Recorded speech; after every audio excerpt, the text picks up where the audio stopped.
ಬೆಂಗಳೂರು ಅಭಿವೃದ್ಧಿ ಸಚಿವರಾಗಿ ಚಾರ್ಜ್ ತಗೊಂಡ ಮೇಲೆ ಕೃಷ್ಣ ಬೈರೇಗೌಡರು ಹಲವು ವಿಚಾರಗಳಿಗೆ ಸುದ್ದಿಯಲ್ಲಿದ್ದಾರೆ. ರಸ್ತೆ ಡಾಂಬಾರ್ ವಿಚಾರದಲ್ಲಿ ಅಧಿಕಾರಿಗಳಿಗೆ ನೇರ ಮೈಚಳಿ ಬಿಡಿಸೋ ಕೆಲಸವನ್ನು ಮಾಡಿದ ನಂತರ ಈಗ ಫುಟ್ಪಾತ್ ಅನ್ನು ಒತ್ತುವರಿ ಮಾಡ್ಕೊಂಡಿರೋರಿಗೂ ಕೂಡ ಆಪರೇಷನ್ ಮುಖಾಂತರ ಶಾಕ್ ಕೊಡೋದಕ್ಕೆ ಮುಂದಾಗ್ತಾ ಇದ್ದಾರೆ. ನಾಳೆಯಿಂದ ರಿಯಾಲಿಟಿ ಚೆಕ್ ಅನ್ನ ಖುದ್ದು ಸಚಿವರು ಕೆಲವು ಕಡೆಗಳಲ್ಲಿ ಮಾಡ್ತಾರೆ. ಹಾಗಾದ್ರೆ ಒತ್ತುವರಿ ಆಗಿರುವಂತಹ ಫುಟ್ಪಾತ್ಗಳ ತೆರವಿಗೆ ಈ ಬಾರಿ ಯಾವ ರೀತಿ ಪಣ ತೊಟ್ಟಿದ್ದಾರೆ ಅನ್ನೋದರ ಡೀಟೇಲ್ಸ್ ಇದೆ, ನೋಡೋಣ.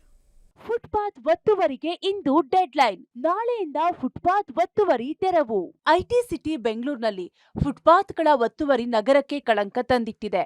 ವಾಹನ ಸವಾರರು ಪಾದಚಾರಿಗಳಿಗೆ ಇದರಿಂದ ಕಿರಿಕಿರಿ ತಪ್ಪದಂತಾಗಿದೆ. ಹೀಗಾಗಿ ಜಿಬಿಎ ಫುಟ್ಪಾತ್ ಒತ್ತುವರಿ ತೆರವು ವಿಶೇಷ ಕಾರ್ಯಾಚರಣೆಗೆ ಸಿದ್ಧತೆ ಮಾಡಿಕೊಂಡಿದೆ. ಹೌದು, ಬೆಂಗಳೂರು ನಗರದ ಫುಟ್ಪಾತ್ ಒತ್ತುವರಿದಾರರಿಗೆ ನೀಡಿದ ಡೆಡ್ಲೈನ್ ಇಂದಿಗೆ ಅಂತ್ಯವಾಗಲಿದೆ. ಬುಧವಾರದಿಂದ ಫುಟ್ಪಾತ್ ಒತ್ತುವರಿ ತೆರವು ವಿಶೇಷ ಕಾರ್ಯಾಚರಣೆ ಮಾಡಲು ಬೆಂಗಳೂರಿನ ಅಭಿವೃದ್ಧಿ ಸಚಿವ ಕೃಷ್ಣ ಬೈರೇಗೌಡ ಸೂಚಿಸಿದ್ದಾರೆ. ಒತ್ತುವರಿ ಮಾಡಿಕೊಂಡಿರೋರಿಗೆ ಭಾರೀ ದಂಡ, ಲೈಸೆನ್ಸ್ ರದ್ದು ಎಚ್ಚರಿಕೆಯನ್ನು ಸಹ ನೀಡಲಾಗಿದೆ. ಆದ್ರೆ ಈಗಿರೋ ಪಾದಚಾರಿ ಮಾರ್ಗದಲ್ಲಿ ಅಲ್ಲಲ್ಲಿ ಸ್ಲ್ಯಾಬ್ಗಳು ಮುರಿದು ಬಿದ್ದಿದೆ. ಜನ ಪಾದಚಾರಿ ಮಾರ್ಗ ಬಿಟ್ಟು ರಸ್ತೆಗೆ ಬರೋ ರೀತಿಯಲ್ಲಿದೆ. ನಗರದ ಫುಟ್ಪಾತ್ ಅಧ್ವಾನ ಕುರಿತು ಪಬ್ಲಿಕ್ ಟಿವಿ ಕೆಲ ಸ್ಥಳಗಳಲ್ಲಿ ರಿಯಾಲಿಟಿ ಚೆಕ್ ನಡೆಸಿದೆ. Reality check 1 Mysuru road. KR ಮಾರುಕಟ್ಟೆಯಿಂದ ಕೆಂಗೇರಿ ಕಡೆಗೆ ಹೋಗುವ ಮೈಸೂರು ರಸ್ತೆಯ ಶಿರಸಿ ಸರ್ಕಲ್ನಿಂದ ಮುಂದೆ ಸಾಗುವ ಮುಖ್ಯ ರಸ್ತೆಯಲ್ಲಿ ಪಾದಚಾರಿ ಮಾರ್ಗದ ಸ್ಲ್ಯಾಬ್ ಒಂದು ಮುರಿದು ಬಿದ್ದಿದೆ. ಜನ ಅಲ್ಲಿ ಓಡಾಡಲು ಆಗದೆ ರಸ್ತೆಗೆ ಬರೋದು, ಇಲ್ಲ ಅದನ್ನ ದಾಟಲು ಜಂಪ್ ಮಾಡೋದು ಮಾಡ್ತಿದ್ದಾರೆ. ಬೆಂಗಳೂರು ಅಭಿವೃದ್ಧಿ ನೂತನ ಸಚಿವರು ಬೆಂಗಳೂರು ಫುಟ್ಪಾತ್ ಅನ್ನ ತೆರವು ಮಾಡಿಸಿ ಬೆಂಗಳೂರು ಫುಟ್ಪಾತ್ ಅನ್ನ ಪಾದಚಾರಿಗಳಿಗೆ ಬಿಡುವಂತಹ ನಿಟ್ಟಿನಲ್ಲಿ ಒಂದು ಮಹತ್ವದ ಹೆಜ್ಜೆಯನ್ನ ಅನೌನ್ಸ್ ಮಾಡಿದ್ದಾರೆ. ಆ ನಿಟ್ಟಿನಲ್ಲಿ ಪಬ್ಲಿಕ್ ಟಿವಿ ರಿಯಾಲಿಟಿ ಚೆಕ್ ಮಾಡ್ತಿದೆ. ನೀವು ಅನಧಿಕೃತವಾಗಿ ಫುಟ್ಪಾತಲ್ಲಿ ಅಕ್ವೈರ್ ಮಾಡ್ಕೊಂಡಿರುವ ಅಂಗಡಿ ಮುಂಗಟ್ಟುಗಳನ್ನ ತೆಗೆಯೋದಕ್ಕಿಂತ ಮುಂಚೆ ಬೆಂಗಳೂರಿನ ಫುಟ್ಪಾತ್ಗಳ ಪರಿಸ್ಥಿತಿ ಹೇಗಿದೆ ಅಂತ ನಿಮಗೆ ತೋರಿಸುವಂಥ ಪ್ರಯತ್ನ ನಾವು ಮಾಡ್ತಾ ಇದ್ದೀವಿ. ನಿಮ್ಮ ದೃಶ್ಯಗಳಲ್ಲಿ ನೋಡ್ಬೋದು, ನಾನೀಗ ಬೆಂಗಳೂರಿನ ಮೈಸೂರು ರಸ್ತೆ ಅಂದರೆ BGS ಫ್ಲೈಓವರ್ ಏನಿದೆ, ಫ್ಲೈಓವರ್ ಇಳಿದ ನಂತರದಲ್ಲಿ ಮೈಸೂರು ರಸ್ತೆಗೆ ಹೋಗುವಂತಹ ಮುಖ್ಯ ರಸ್ತೆ ಇದು. ಮುಖ್ಯ ರಸ್ತೆಯಲ್ಲಿ ಫುಟ್ಪಾತ್ ಯಾವ ರೀತಿ ಇದೆ ಅಂದರೆ ಅನೇಕ ಭಾಗಗಳಲ್ಲಿ ಈ ರೀತಿಯ ಸ್ಲ್ಯಾಬ್ಗಳು ಓಪನ್ ಆಗಿದೆ. ಪಾದಚಾರಿ ಮಾರ್ಗಗಳು ಅಂದರೆ ಪಾದಚಾರಿಗಳು 30% ಅಪಘಾತದಲ್ಲಿ ಪ್ರಾಣ ಕಳ್ಕೊತಿದ್ದಾರೆ ಅಂತ ಖುದ್ದು ಸಚಿವರೇ ಹೇಳ್ತಾರೆ. ಸಚಿವರು ಒಂದು ಹೇಳಿಕೆಗೆ ನಾವು ನಿದರ್ಶನ ಕೊಡೋದಕ್ಕೆ ಅಂದರೆ ಪಾದಚಾರಿ ಮಾರ್ಗ ಸರಿಯಾಗಿದ್ದರೆ ಜನ ಯಾಕೆ ಫುಟ್ಪಾತನ್ನು ಬಿಟ್ಟು ರಸ್ತೆಗೆ ಬರ್ತಾರೆ ಅಂತ ನೋಡ್ತಿದ್ದೀರಾ. ಇಲ್ಲಿ ಫುಟ್ಪಾತ್ ಮೇಲೆ ಹೋಗ್ಬೇಕಾಗಿರೋರು ಇಲ್ಲಿ ಒಂದು ಸ್ಲ್ಯಾಬ್ ಹೊಡೆದೋಗಿದೆ ಅಂತ ಫುಟ್ಪಾತ್ ಬಿಟ್ಟು ರಸ್ತೆಗೆ ಇಳಿತಾರೆ. ಪ್ರತಿಯೊಬ್ಬರು ಅದನ್ನೇ ಮಾಡ್ತಿರೋರು ನೋಡ್ತಿದ್ದಾರೆ. ಇಲ್ಲಿ ನಡ್ಕೊ ಬರೋರು ರಸ್ತೆಯಲ್ಲಿ ಏನಕ್ಕೆ ನಡ್ಕೊ ಬರ್ತಿದ್ದಾರೆ ಅಂದರೆ ಫುಟ್ಪಾತ್ ಈ ರೀತಿ ಆದಾಗ ಇಲ್ಲಿ ಬಿದ್ದು ಕೈಕಾಲು ಮುರ್ಕೊಳ್ಳುವಂಥ ಚಾನ್ಸಸ್ ತುಂಬ ಹೆಚ್ಚಾಗಿದೆ. ಯಾಕೆಂದರೆ ಫುಟ್ಪಾತ್ ಒಂದು ಮೇಲೆ ಒಂದು ಕೆಳಗಡೆ ಈ ರೀತಿಯ ಒಂದು ವ್ಯವಸ್ಥೆ ಇದೆ. ಈಗಾಗಲೇ ಸಚಿವರು ಕೂಡ ಹೇಳಿದ್ದಾರೆ 70 ಕೋಟಿ ರೂಪಾಯಿಯಲ್ಲಿ ಇರೋ ಫುಟ್ಪಾತ್ಗಳನ್ನು ಅಂದರೆ ಎಲ್ಲೆಲ್ಲಿ ಫುಟ್ಪಾತ್ಗಳು ಸರಿ ಇಲ್ವೋ ಅದನ್ನ ಸರಿ ಮಾಡ್ತೀವಿ ಅಂತ. Reality check 2 Attiguppe Vijayanagar. Yes, Mysuru ರಸ್ತೆಯ ಪಾದಚಾರಿ ಮಾರ್ಗದಂತೆಯೇ ಇಲ್ಲೂ ಕೂಡ ಸ್ಲ್ಯಾಬ್ ಕಟ್ಟಾಗಿದೆ. ಅದರಿಂದ ಜನ ಅನಿವಾರ್ಯವಾಗಿ ರಸ್ತೆಗೆ ಬಂದು ಆಮೇಲೆ ಮತ್ತೆ ಫುಟ್ಪಾತ್ ಮೇಲೆ ಹೋಗಬೇಕಾಗಿದೆ. ಇದರಿಂದಲೇ ಅಪಘಾತ ಹೆಚ್ಚಾಗ್ತಿದೆ. ನಾವೀಗ ಬೆಂಗಳೂರಿನ ಇನ್ನೊಂದು ಪ್ರಮುಖ ರಸ್ತೆಯಲ್ಲಿದ್ದೀನಿ. ದೃಶ್ಯಗಳ ಸಮೇತ ಅದ್ರ ಬಗ್ಗೆ ಹೇಳ್ತೀನಿ. ಇದು ವಿಜಯನಗರದಿಂದ ಯಶವಂತಪುರಕ್ಕೆ ಸಂಪರ್ಕ ಕಲ್ಪಿಸುವಂಥ ರಸ್ತೆ. ಈ ರಸ್ತೆ ನೀವು ದೃಶ್ಯಗಳಲ್ಲಿ ನೋಡ್ಬೋದು. ಮೊದಲು ರಸ್ತೆಯನ್ನು ತೋರಿಸ್ಬಿಡ್ತೀನಿ. ಸಾರ್ವಜನಿಕರು ಕೂಡ ಫುಟ್ಪಾತ್ನ ಬಿಟ್ಟು ರಸ್ತೆಯಲ್ಲಿ ನಡ್ಕೊ ಬರ್ತಿದ್ದಾರೆ. ಇಲ್ಲಿ ಸಾಕಷ್ಟು ಕೋಚಿಂಗ್ ಸೆಂಟ್ರ್ಗಳಿರುವಂಥ ಸ್ಥಳ, ವಿದ್ಯಾರ್ಥಿಗಳು ಓಡಾಡ್ತಿರ್ತಾರೆ, ಹಿರಿಯ ನಾಗರಿಕರು ಓಡಾಡ್ತಾರೆ, ಮಕ್ಕಳೆಲ್ಲ ಓಡಾಡ್ತಿರುವಂಥ ಸ್ಥಳ. ಇಲ್ಲಿ ಫುಟ್ಪಾತ್ ಯಾವ ರೀತಿ ಇದೆ ಅಂತ ನೋಡ್ತಿದ್ದೀರಾ. ಅಂದರೆ ಪಾದಚಾರಿ ಮಾರ್ಗ ಸರಿಯಾಗಿ ಇಲ್ಲದೇ ಇರೋ ಕಾರಣಕ್ಕೆ ಜನ ರಸ್ತೆಯಲ್ಲಿ ಓಡಾಡುವಂಥ ಪರಿಸ್ಥಿತಿ ನಿರ್ಮಾಣ ಆಗಿದೆ. ಇಲ್ಲಿ ನೋಡ್ತಿದ್ದೀರಾ, ಸ್ಲ್ಯಾಬ್ ಹೊಡೆದೋಗಿ ಎಷ್ಟೋ ವರ್ಷಗಳು ಕಳೆದೋಗಿದೆಯೋ ಗೊತ್ತಿಲ್ಲ. ಆ ಸ್ಲ್ಯಾಬ್ ಕೆಳಗಡೆ ಏನು ಮೋರಿ ಇದೆ, ಮೋರಿ ಎಲ್ಲ ತುಂಬಿದೆ. ಕಸ ತಂದು ಹಾಕ್ತಿದ್ದಾರೆ, ಅಂದರೆ ಡಂಪಿಂಗ್ ಯಾರ್ಡ್ ಕೂಡ ಮಾಡ್ಕೊಂಡ್ಬಿಟ್ಟಿದ್ದಾರೆ. ಅಷ್ಟರ ಮಟ್ಟಿಗೆ ಆಗಿದ್ರು ಜನ ಮಾತ್ರ ತಲೆ ಕೆಡಿಸ್ಕೊಳ್ತಾರೆ. ಸರ್ಕಾರ ಮಾತ್ರ ತಲೆ ಕೆಡಿಸ್ಕೊಳ್ಳಲ್ಲ. ಜನ ನೋಡದೆ ಏನಾದರೂ ಇಲ್ಲಿ ಬಿದ್ದರೆ ಕೈಕಾಲು ಮುರ್ಕೊಳ್ಳುವಂಥ ಸಾಧ್ಯತೆ ಇದೆ. ನೋಡಿ ರಸ್ತೆಗೆ ಬಂದರೆ ಅಪಘಾತ ಆಗುವಂಥ ಸಾಧ್ಯತೆ ಇದೆ. ಎರಡೂ ಡೇಂಜರ್ ಪರಿಸ್ಥಿತಿ ನೋಡ್ತಿದ್ದೀರಾ. ನಿಮಗೆ ದೃಶ್ಯಗಳಲ್ಲಿ ವಾಹನ ಸವಾರರು ಫುಟ್ಪಾತ್ ಪಕ್ಕದಲ್ಲೇ ಬರ್ತಾರೆ, ಜೊತೆಗೆ ಜನ ಕೂಡ ರಸ್ತೆಗೆ ನಡ್ಕೊಂಡು ಹೋಗುವಂಥ ಪರಿಸ್ಥಿತಿ ನಿರ್ಮಾಣ ಆಗಿದೆ. ಅಂದರೆ ಪಾದಚಾರಿ ಮಾರ್ಗವನ್ನು ಈ ಥರ ಗಾಡಿಗಳು ನಿಲ್ಲಿಸ್ಕೊಳ್ಳೋ ಕಾರಣಕ್ಕೂ ಈಗಾಗಲೇ ಸಚಿವರು ಕೂಡ ಅದನ್ನು ಹೇಳಿದ್ರು, ಫುಟ್ಪಾತ್ಗಳ ಮೇಲೆ ಗಾಡಿ ನಿಲ್ಲಿಸ್ಕೊತಾರೆ.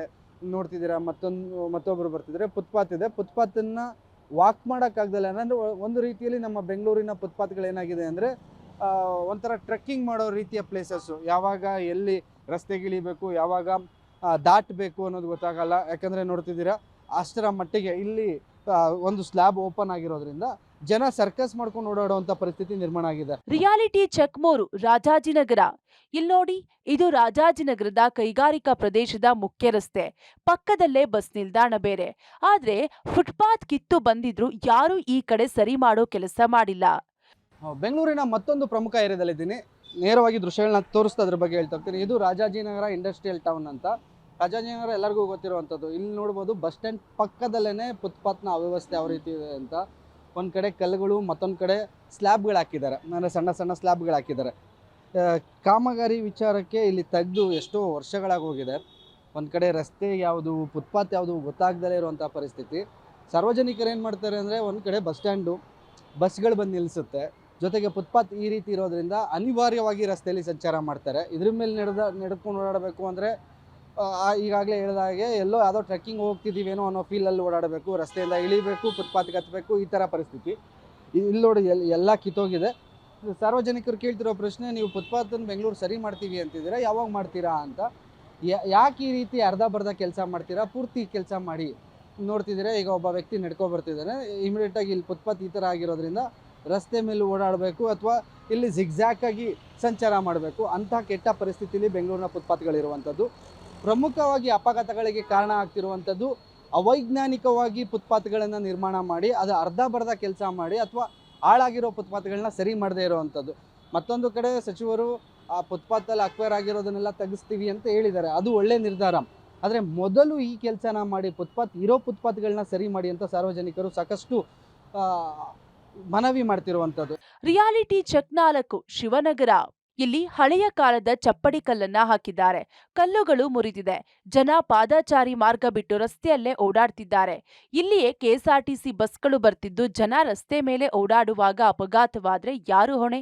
ನಾವೀಗ ಬೆಂಗಳೂರಿನ ಮತ್ತೊಂದು ಏರಿಯಾದಲ್ಲಿದ್ದೀನಿ. ದೃಶ್ಯಗಳ ಸಮೇತ ಯಾವ ಏರಿಯಾ, ಇಲ್ಲಿನ ಫುಟ್ಪಾತ್ನ ವ್ಯವಸ್ಥೆ ಯಾವ ರೀತಿ ಇದೆ ಅಂತ ಹೇಳ್ತೀನಿ. ಇದು ನೋಡ್ಬೋದು, ಒಂದು ಕಡೆ ಒಂದು ವೆಸ್ಟ್ ಆಫ್ ಕಾರ್ಡ್ ರೋಡು, ಮತ್ತೊಂದು ಕಡೆ ಶಿವನಹಳ್ಳಿಯಿಂದ ಮೆಜೆಸ್ಟಿಕ್ ಹೋಗುವಂಥ ಪ್ರಮುಖ ರಸ್ತೆ.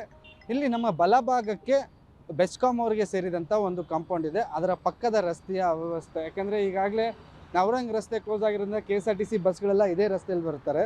ಇಲ್ಲೇ ಬಸ್ ನಿಲ್ಲಿಸ್ಬಿಟ್ಟು ಜನ ಇಲ್ಲೇ ರಾಜಾಜಿನಗರ ಕಡೆ ಇದೇ ಫುಟ್ಪಾತ್ ಮೇಲೆ ವಾಕ್ ಮಾಡ್ಕೊಂಡು ಬರ್ತಾರೆ.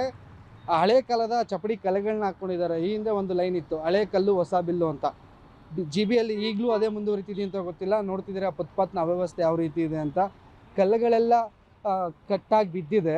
ಜೊತೆಗೆ ಯಾವಾಗ ಯಾವ ಕಲ್ಲು ಬೀಳುತ್ತೋ ಗೊತ್ತಿಲ್ಲ. ಇಲ್ಲಿ ಯಾರೂ ಫುಟ್ಪಾತ್ ಮೇಲೆ ನಡ್ಕೊಂಡು ಹೋಗೋದು ಸಾಧ್ಯನೇ ಇಲ್ಲ.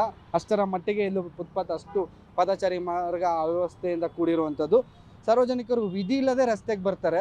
ನಿಮಗೆ ರಸ್ತೆ ದೃಶ್ಯಗಳಲ್ಲಿ ನೋಡ್ಬೋದು. ಇಲ್ಲಿ ನೋಡಿ ಕಲ್ಲುಗಳು ಯಾವ ರೀತಿ ಎದ್ದಿದೆ ಅಂತ. ಏನೋ ಫುಟ್ಪಾತ್ನ ಮಾಡಿಬಿಟ್ಟಿದ್ದಾರೆ ಅಷ್ಟೇ, ಮೇಂಟೆನೆನ್ಸ್ ಮಾಡೋದಿಲ್ಲ.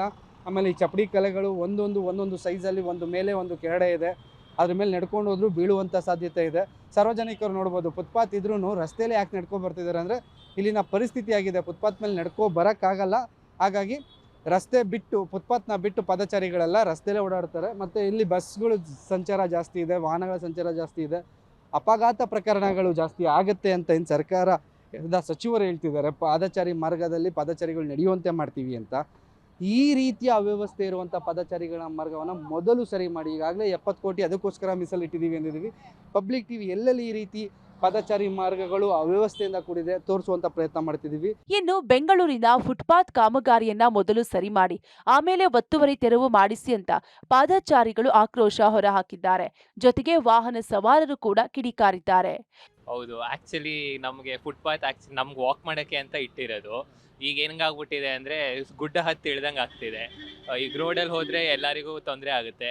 ಎಷ್ಟೊಂದು ಆಕ್ಸಿಡೆಂಟ್ಸ್ ಕೂಡ ಆಗಿರೋದು ನೋಡಿದ್ದೀವಿ. ಚಿಕ್ಕ ಮಕ್ಕಳಿಗೆ ಬಿದ್ದು ಬೇರೆ ಎಲ್ಲ ವೆಹಿಕಲ್ಸ್ ಬಂದಿರೋದ್ರಿಂದ. ಈಗ ಹೊಸ ಗೌರ್ಮೆಂಟ್ ರೂಲ್ಸ್ ಬೇರೆ ಬಂದಿದೆ ಅಂತ ನಾನು ನೋಡ್ತಿದ್ದೆ. ಈಗ ಗೌರ್ಮೆಂಟ್ ಅದೇ ಸ್ಟಾಲ್ಸ್ ಇರೋದನ್ನ ತೆಗಿಸ್ತಾರೆ ಫುಟ್ಪಾತ್ ಮೇಲೆ ಅಂತ. ಬಟ್ ಫಸ್ಟು ನಾವು ಈಗಿರೋ ಫುಟ್ಪಾತನ್ನು ರೆಡಿ ಮಾಡಬೇಕು. ಹಾಗೆ ಮಾಡಿದರೆ ಎಷ್ಟೊಂದು ಉಪಯೋಗ ಆಗುತ್ತೆ. ಈಗ ನಾವು ಸ್ಟೂಡೆಂಟ್ಸು ನಡ್ಕೊಂಡು ಹೋಗೋತ್ತಿಗೆ ಎಷ್ಟೊಂದು ನಮಗೆ ಬೇರೆ ಚಿಕ್ಕ ಮಕ್ಕಳು ಕಳ್ಸೋಕ್ಕೆ ಭಯ ಪಡ್ತಾರೆ ಒಬ್ಬೊಬ್ಬರೇ. ಫುಟ್ಪಾತ್ನ ಈಗ ಸರ್ಕಾರ DK ಶಿವಕುಮಾರ್ ಮತ್ತು ಕೃಷ್ಣೇಗೌಡವ್ರು ಬಂದು ಫುಟ್ಪಾತ್ಗಳನ್ನೆಲ್ಲ ತೆರವು ಮಾಡ್ತೀನಿ ಅಂತಾರೆ. ಈಗ ಎಷ್ಟೋ ಕೂಲಿಕಾರರಿಗೆ ಅಂಗಡಿಯಲ್ಲಿ ಬಾಡಿಗೆ ಕಟ್ಟಿ ಜೀವನ ಮಾಡೋದು ತುಂಬ ಕಷ್ಟ. ಏನೋ ಸ್ವಲ್ಪ ಅವ್ರಿಗೆ ಹೊಟ್ಟೆ ಪಾಡಿಗೆ ಹೆಂಡತಿ ಮಕ್ಕಳನ್ನ ಸ್ಕೂಲ್ ಫೀಸು ಮನೆ ಬಾಡಿಗೆ ಕಟ್ಟಬೇಕು ಮಾಡ್ತಿರ್ತಾರೆ. ಈ ಬೆಂಗಳೂರಲ್ಲಿ ಈ ಮಿನಿಸ್ಟ್ರುಗಳು ಹೇಳಿದಾರಲ್ಲ ಫುಟ್ಪಾತ್ನ ತೆರವು ಮಾಡ್ತೀನಿ ಅಂತಾರೋ, ಅಂಥ ತಾಕೋತಿರೋರು ಗೋರಿಪಳ್ಯ, ಶಿವಾಜಿನಗರ, ಚಿಕ್ಕಪೇಟೆ, ಟ್ಯಾನಿ ರೋಡು ಇವ್ರಿಗೆ ತಾಕತ್ತಿದ್ರೆ ಸರ್, ಈ ಸರ್ಕಾರಕ್ಕೆ ಏನಾದ್ರು ತಾಕತ್ತಿದ್ರೆ ಈ ರೋಡ್ಗಳಲ್ಲಿರೋ ಫುಟ್ಪಾತ್ಗಳ್ನ ಅಂಗಡಿಯವರು ಬಂದು ರೋಡಿಂದ ಬಂದು ಅರ್ಧಕ್ಕೆ ಫುಟ್ಪಾತ್ ಬಿಡಿ, ಫುಟ್ಪಾತಿಂದ ಬಂದು ರೋಡಿಗೆ ಬಂದಿರ್ತಾರೆ. ಓಡಾಡೋದಿಲ್ಲ, ಗಾಡಿಗಳು ಓಡೋದೇ ಕಷ್ಟ. ತಾಕತ್ತಿದ್ರೆ ಇವರಿಗೆ ಆ ಏರಿಯಾಗಳಲ್ಲಿ ತಗ್ಸಿ. ಪಾಪ ಎಲ್ಲ ಕೂಲಿ ನಾಲಿ ಮಾಡೋರು ಅವ್ರ ಜೀವನ ನಡೆಸೋರ ಹತ್ರ ಬಂದ್ಬಿಟ್ಟು ಅಲ್ಲಿ ಪೊಲೀಸರು ಕಿತ್ಕೊಂಡು ತಿಂತಾರೆ. ಫುಟ್ಪಾತ್ ಒತ್ತುವರಿ ತೆರವು ಕಾರ್ಯಕ್ಕೆ ಜಿಬಿಎ ಮುಂದಾಗಿದೆ. ಇನ್ನು ಈಗಿರೋ ಪಾದಚಾರಿ ಮಾರ್ಗಗಳ ದುರಸ್ತಿಗೆ 70 ಕೋಟಿ ಕೂಡ ಸರ್ಕಾರ ಮೀಸಲಿಟ್ಟಿದೆ. ಇನ್ನಾದ್ರೂ ಜಿಬಿಎ ಅಧಿಕಾರಿಗಳು ಮೊದಲು ಹಾಳಾಗಿರೋ ಫುಟ್ಪಾತ್ಗಳನ್ನ ಜನರ ಸಂಚಾರಕ್ಕೆ ವ್ಯವಸ್ಥೆ ಆಗುವಂತೆ ಮಾಡಬೇಕಿದೆ. Maruti Bellur, public TV, Bengaluru.